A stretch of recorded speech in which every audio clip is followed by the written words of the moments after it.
So ayan mga kadrama-rama, alam ko pong inaabangan nyo po no, yung next na mangyayari po dito sa Abot Kamay na Pangarap, dahil alam naman po natin talaga no, ngayon kung saan talaga nakafocus talaga itong si Director no, sa episode na dito sa Abot Kamay na Pangarap, dahil alam naman po natin na talagang sinurpresa nga po talaga ni Dax no, itong si Zoe. Talagang sobrang nakakakilig lang po kasi nung time na yun talaga ay wala talagang nararamdaman talaga itong si Zoe no, para kay Dax, dahil alam naman po natin na doktor siya, pasyente lang itong si Dax, na alam naman po natin criminal din talaga itong si Dax, di ba?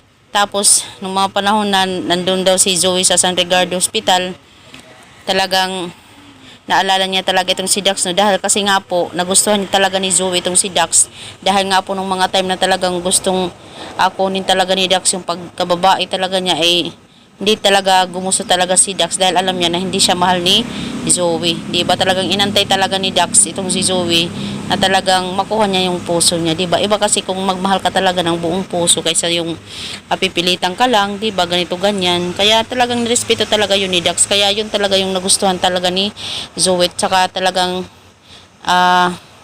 nag-workout talaga itong si Zoe. Minworkout niya yung pagmamahal niya talaga dito kay Dax.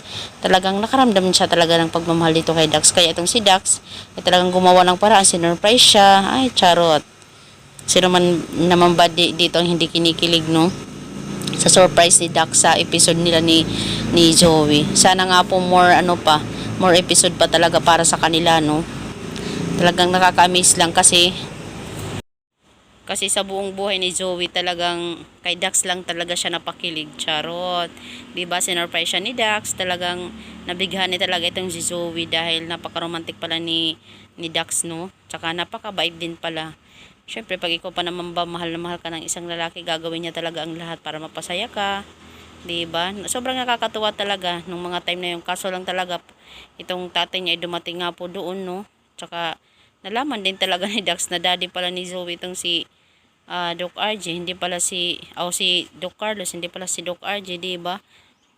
Mga ganun ba? Pero nakakatuwa kasi talagang nakita natin talaga mga kadrama kung paano talaga pinaglaban talaga ni Zoe no, itong si Dax sa harapan talaga ng kanyang tatay, diba? Yun ang totoong pagmamahal, ipaglalabang ka talaga sa harapan ng mga magulang mo. Pero hindi naman yung ganun na lang na sasagot-sagutin mo yung magulang mo, kundi talagang yung mga magulang isirespeto din talaga nila yung desisyon talaga ng kanilang mga anak, diba? Yung susuportahan ka na lang ba? So dahil po doon mga kadrama, itong si Zoe, dahil nga po sa nagmahal siya dito kay Dax, sinurprise siya, talagang yung mga gabi na yun ay may nangyari talaga sa kanila, diba? Talagang buong-buong binigay talaga ni Zoe yung kanyang pagkababae talaga dito kay Dax. Kaya talagang may nangyari sa kanila.